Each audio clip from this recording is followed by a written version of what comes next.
Hello everyone, I hope you're all having a fabulous Wednesday. Today I have an in-depth video on the savings from our recent London trip. I also wanted to touch base on VAT as well as customs. I've gotten a lot of questions on my last couple of videos and I want to give you as much information as possible, so I have quite a bit of notes. So if you see me looking down, you know why. I want to be as thorough as possible. However, I still strongly suggest that you also do your own research when it comes to any of these as far as pricing goes, or even VAT or customs or anything like that.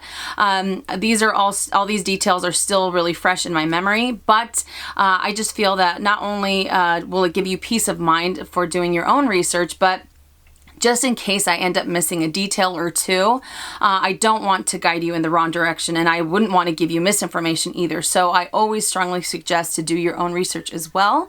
All right, so like I said before, I will be talking about savings, VAT, customs, and I will only be talking about the luxury goods that I brought back. I'm sure a lot of you aren't interested in the other items that I ended up purchasing, so I will talk about those first. And again, if I keep looking down, you know why. And I know that I'm going to be throwing a lot of numbers your way, and I don't want this video to be overwhelming by any means whatsoever. So I will put as much information in the description box below, so that way it ends up helping out as well. So I really hope you enjoy this, and let's get started, shall we? Let's talk about the savings.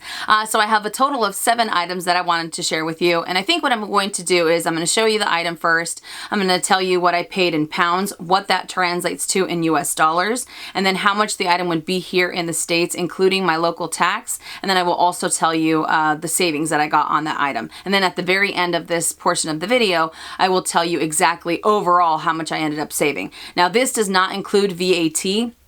I will get into VAT in just a second. This is just the initial savings from purchasing them in London versus here in the States. And I won't get into the pence or the cents. I'm just going to round it off because it makes it a lot easier.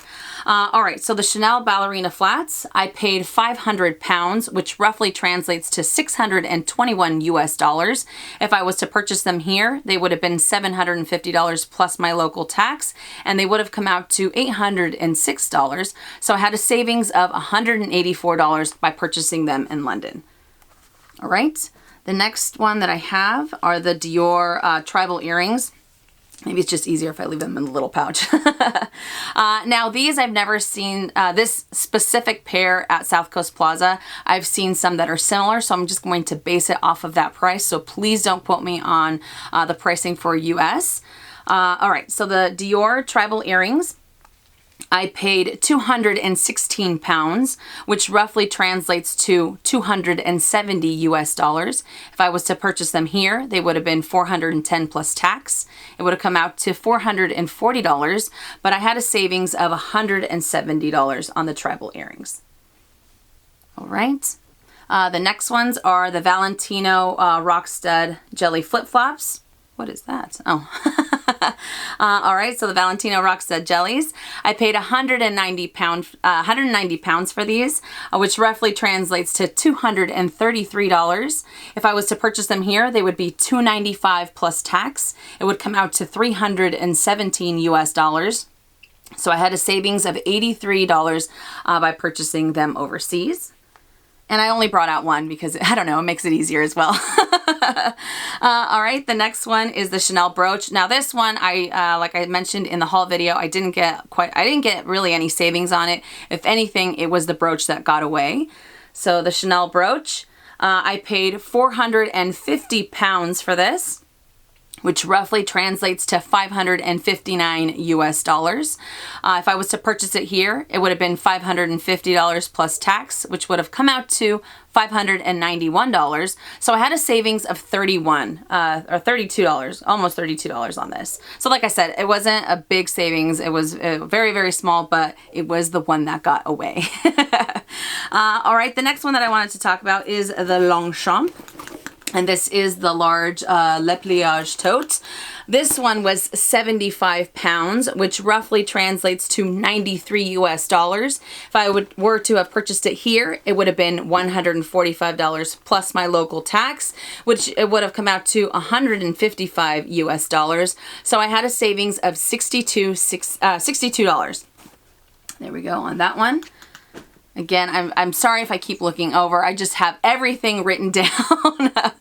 All right, the next one is the Louis Vuitton Speedy 30 Damier Ben. This is the classic Speedy. I paid 695 pounds, which roughly translates to 863 US dollars. If I were to have purchased it here, it would have been $970 plus tax, which would have been $1,042. So I had a savings of $179 on the Speedy. And the last item is the Givenchy Antigona. This is probably the greatest savings. I paid 1,375 pounds, which roughly translates to 1,708 here in the States. Had I purchased it here, it would have been $2,280 plus my local tax. It would have put it at $2,451. So I have a savings of $742. So like I said, that one had the greatest savings. All in all, it was still a huge savings. So I spent a total of, on these items, I spent a total of $4,350 US dollars. Had I purchased everything here in the States, it would have been $5,805. So I saved a total of $1,454 US dollars just by purchasing these items overseas. I don't know about you, but that is a huge, that is a huge amount. So like I said, that pricing does not include the VAT, the additional money that I'm getting, or the additional savings that I'm getting back. There are a few different companies that the stores end up using for their tax-free forms. The most notable one is Global Blue. I remember this company from Italy, from Paris, and at Heathrow they were able to give me a receipt just for the items that I purchased using Global Blue, or that ended up using that company.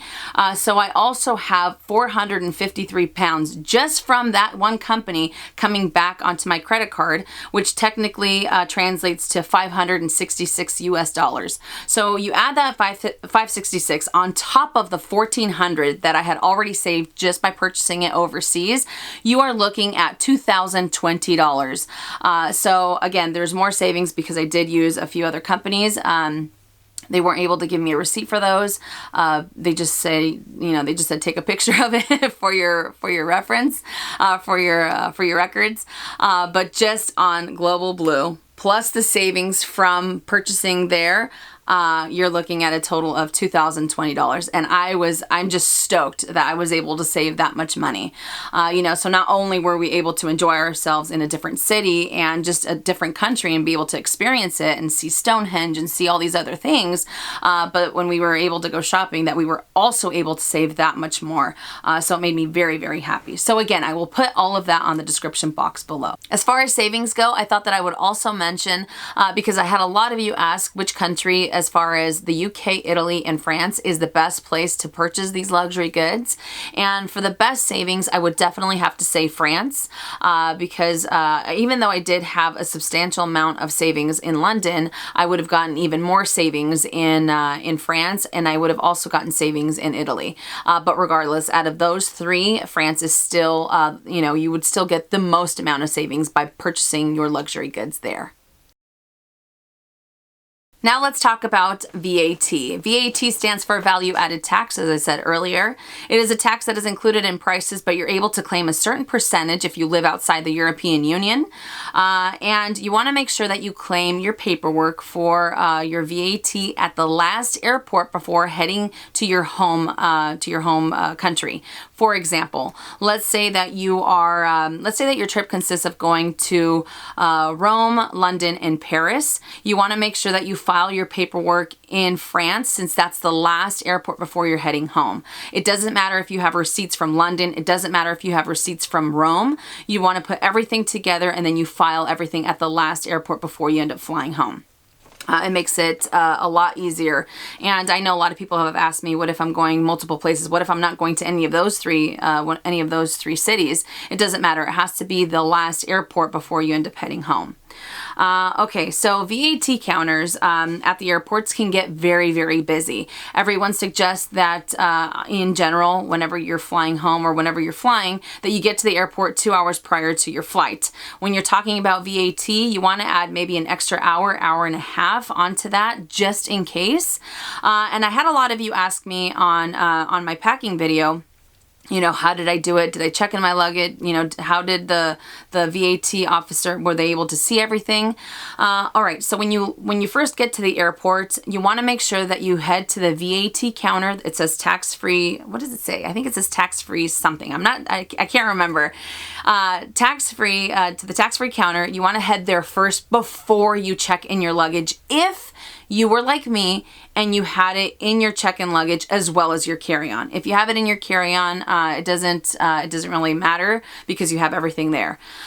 So make sure you head to the counter before you check in your luggage. So sometimes the VAT officer will want to see the items that you are claiming.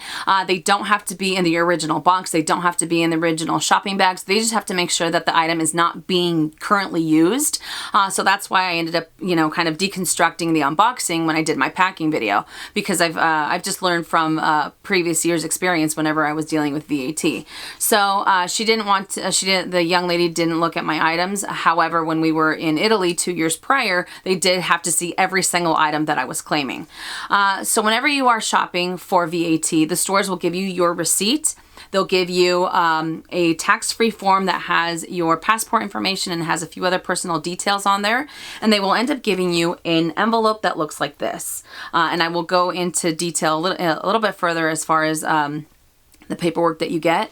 So since we were recently in the UK, as you can see there, it says the UK. So depending on the country that you're going to, it'll have a little thing up there showing the country that you are claiming the VAT. Okay, so what ends up happening is when you give all your paperwork, all the receipts, all the tax forms to the VAT officer, they have to stamp the tax form that the stores gave you. I mean, even if, let's say you went to 10 different stores and you have 10 different receipts, the VAT officer has to stamp every single one of them in order for you to get your refund. Now, sometimes, the last couple times that we have gone to Europe, the VAT officer ends up giving you back the stamped paperwork, and then the same envelopes that all the stores give you, you end up putting each receipt in each one of the envelopes. I believe so. I could be wrong, so don't quote me on that.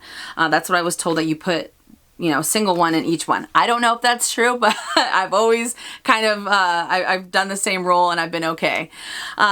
So you get the stamped receipt, you put it in the envelope, and then there's a bunch of mailboxes throughout the airport and you're able to just put it in.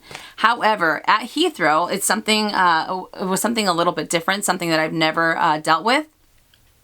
Because most of the purchases, like I said before, were associated with Global Blue, they ended up giving me a receipt just for that company.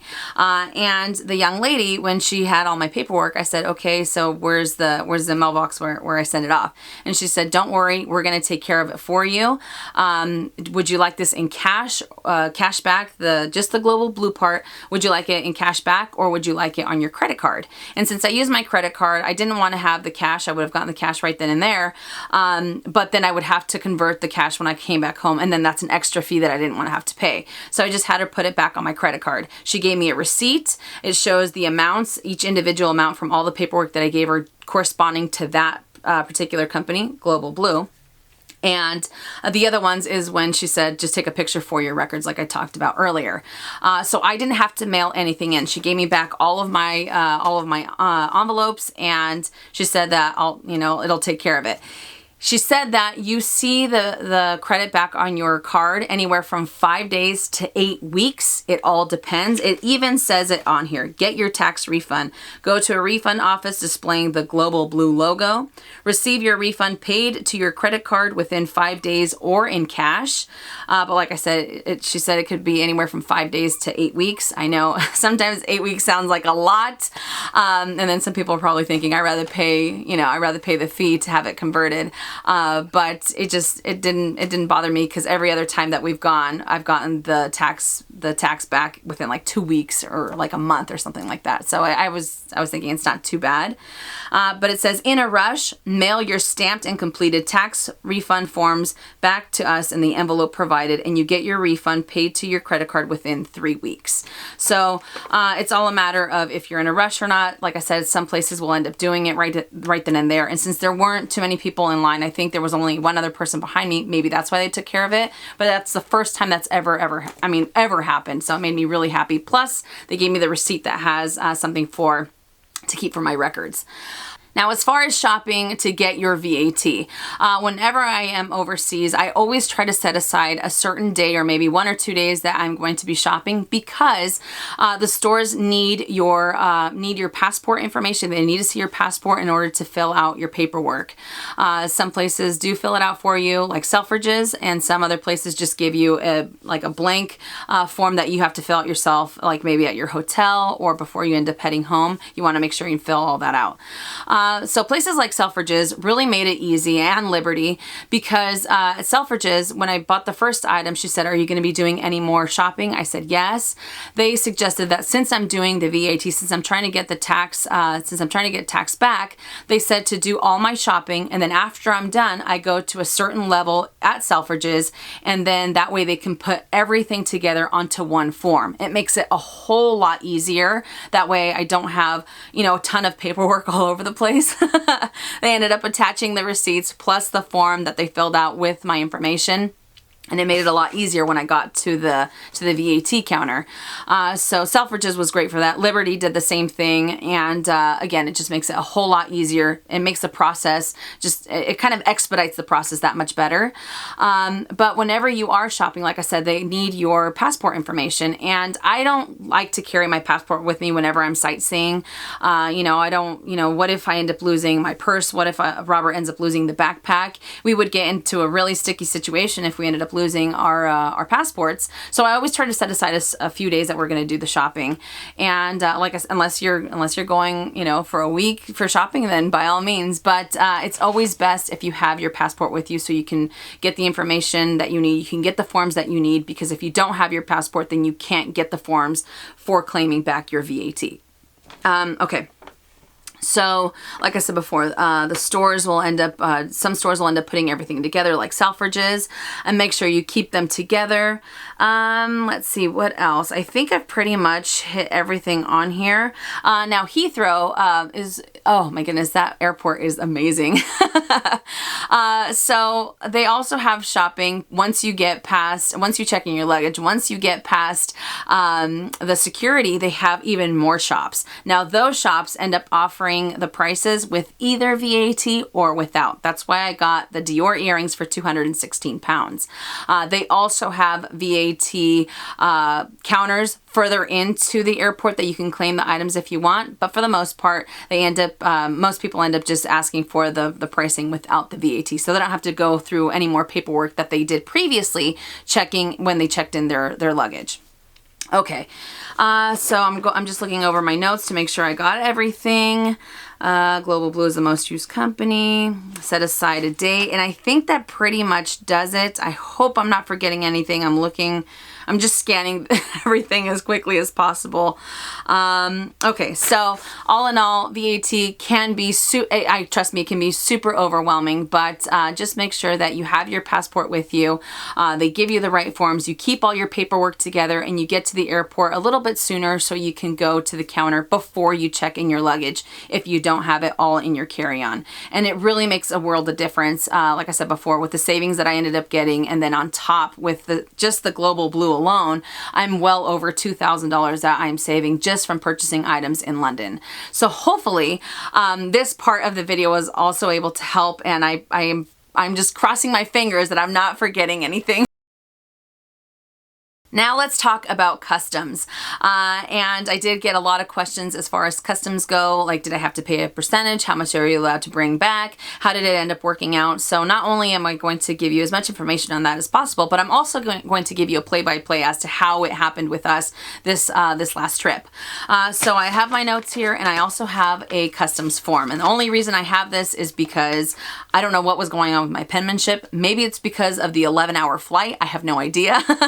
But I did ask for another one because you only need to fill these out if you, like, one per household.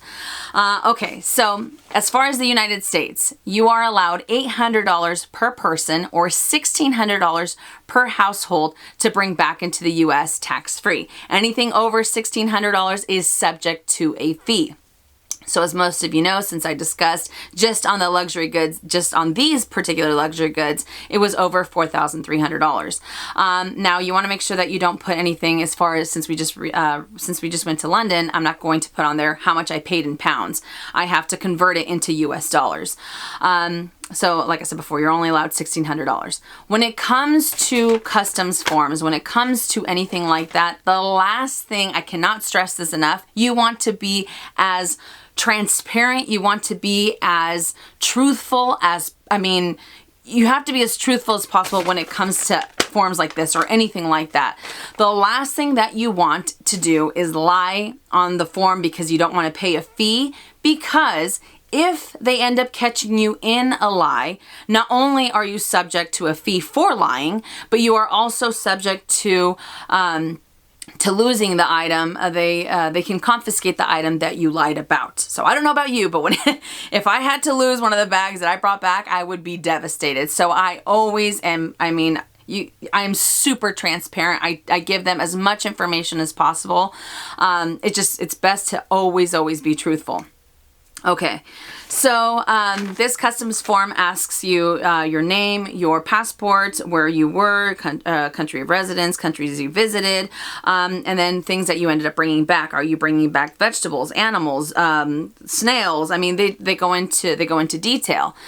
When in doubt, put yes. And I say this because on one of these it says, are you bringing back seeds, food, or insects? Food. I brought back biscuits / cookies and tea. So I hit yes. When in doubt, hit yes, because it's much better for them to dismiss what it is that you're bringing back than for you to say, oh, I don't think that's what they mean. You know what I mean? It's better for them to say, oh, you didn't have to do that. You know, it's just like, again, better safe than sorry.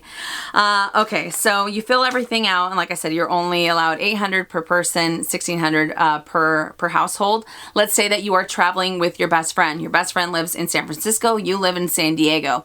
Unfortunately, you cannot claim the $1,600 because you are not under the same roof. So I just thought I'd throw that in there as well. Just extra information. They also ask about monetary instruments. They ask about any type of cash over $10,000, and there's just a few other details that they end up asking. And like I said before, they ask for the total value of the items that you are claiming. Now, let's say that you are in Paris and you decide to mail something to yourself in the States instead of bringing it back home. You do not have to claim.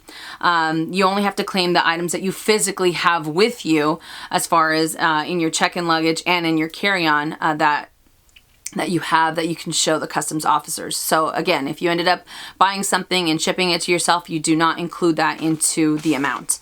All right.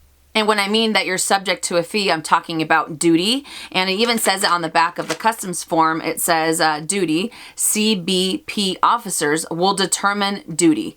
U.S. residents are normally entitled to a duty-free exemption of $800 on items accompanying them. Visitors, non-residents, are normally entitled to an exemption of $100. Duty will be assessed at the current rate on the first $1,000 above the exemption. So, like I said before, he was throwing a bunch of numbers at me that I was not understanding, but I was like, I don't even want to ask. I don't care. I'm just waiting to hear the final number. You know what I mean?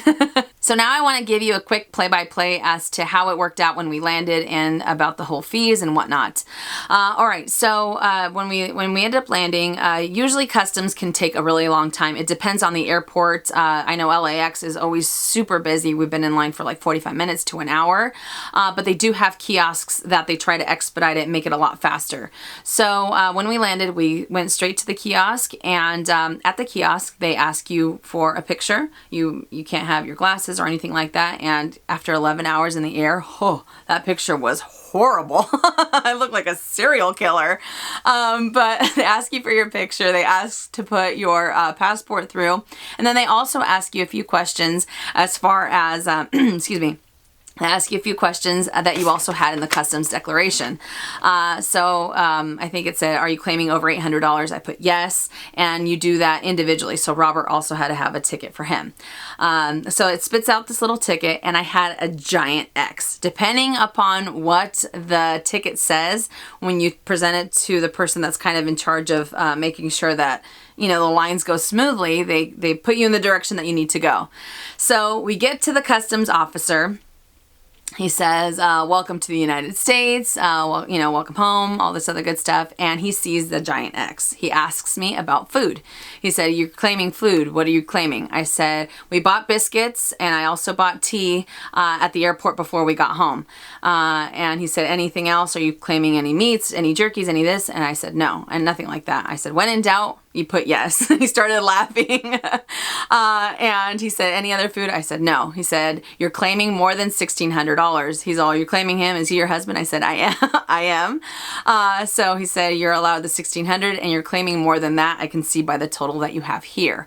And I said, yes. He said, what did you buy? I said, purses. He looked at me like I was crazy.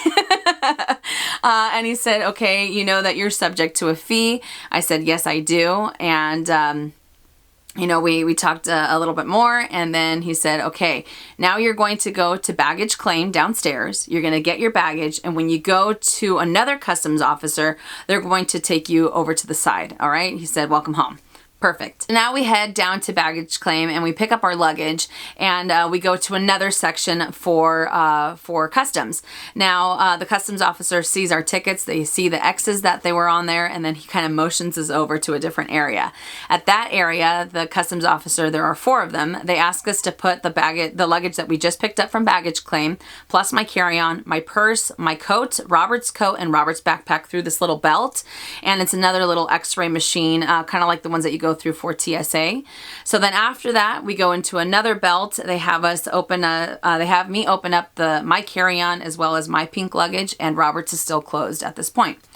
So the gentleman, he looks at our tickets and he says, you're claiming food. What kind of food are you claiming? I told him about the tea. I also told him about the biscuits, and I told him about, what we had. And then he said, you're claiming over $1,600. What did you buy? I said, purses, we bought shoes, jewelry, and, I'm telling him everything that I ended up purchasing, or that we ended up purchasing. So the gentleman proceeds to ask me the same questions in different order, in different ways. And he says, you know that you're subject to a fee if you spend, or if you're bringing back if you're claiming more than $1,600 back. I said, yes, I do. I am aware of that.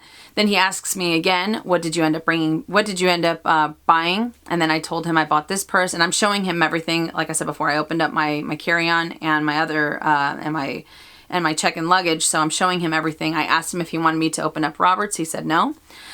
So then he keeps asking me, this probably goes on for maybe 5, 6, 7 minutes. He asks me the same questions over and over again, but in different ways. So, we've gone through customs before, and it has never, ever been this thorough. And I felt, to be honest, it felt kind of weird, because the people that we came in the plane, they're going through the last customs place before they see their family, and here we are over to the side, and we have everything opened up, but it is what it is. So he asks me, and he keeps telling me, he keeps on informing me, you're subject to a fee over $1,600. It all depends on how much you're you're bringing back? I said, yes, I completely understand. And he said, and what did you end up buying? I said, I ended up buying purses. I told him the number of purses. I told him the number of shoes, of jewelry, of gifts. I mean, everything. Like I said before, you do not want to lie. You want to just give them all the information that they need.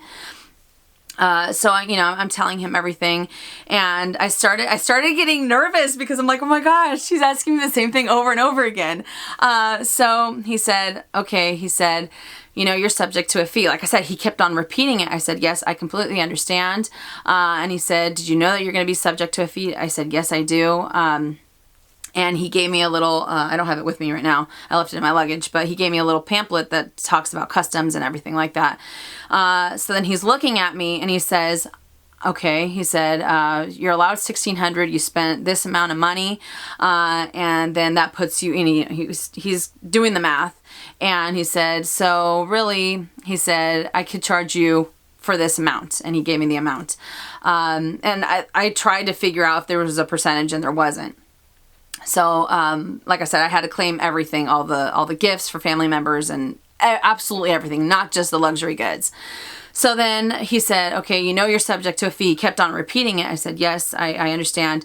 So then he said, okay, he said, after the $1,600 and after, deducting this and deducting that, he said, I'm not going to charge you. And I kind of held my breath and I said, okay, I said, thank you very much. And then he kept looking at me and he kept looking at the items, and I said, did you want me to open up his luggage? He said, no, that's fine. And he said, you know that you're subject to a fee. He kept telling me, even after he said he wasn't going to charge me. I said, yes, I understand.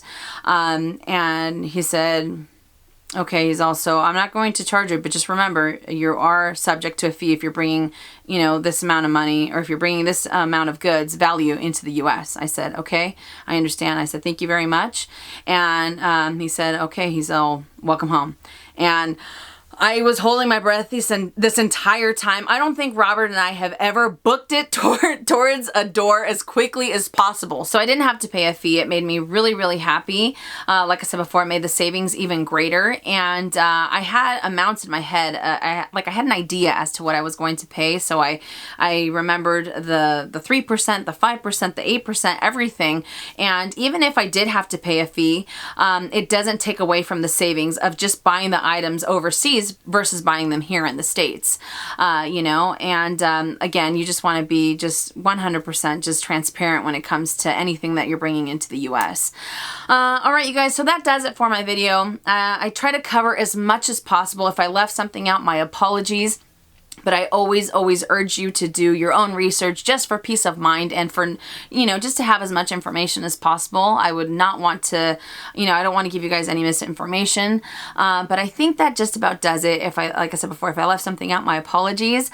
And I'm just trying to, I have like this little catalog in my head that I'm trying to figure out if everything was said.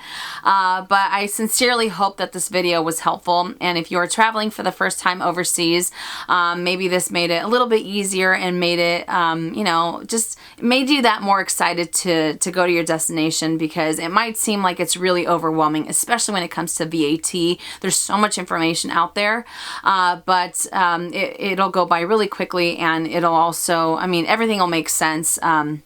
When you get to your destination, if you are traveling overseas. So again, thank you guys so much for watching. I hope this video was able to help. I know I ended up rambling a few times there, but I knew this video was going to be a little bit longer. I wanted to give you, again, more information. But if you have any questions, let me know in the comments section down below. I'll be more than happy to answer them.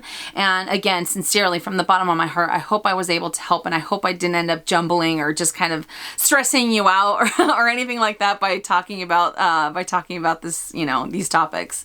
So thank you so much for watching. If you enjoyed it, give it a thumbs up. If you haven't already and you would like to, please subscribe to my YouTube channel so you can see more videos on luxury goods, reviews, favorites, and whatnot. And I will also be adding a few videos over here as far as the packing video and what I ended up purchasing when we were in London. So thank you so much for watching. I hope you enjoyed it, and as always, make it a fabulous day or not. The choice is yours. Have a great day, you guys.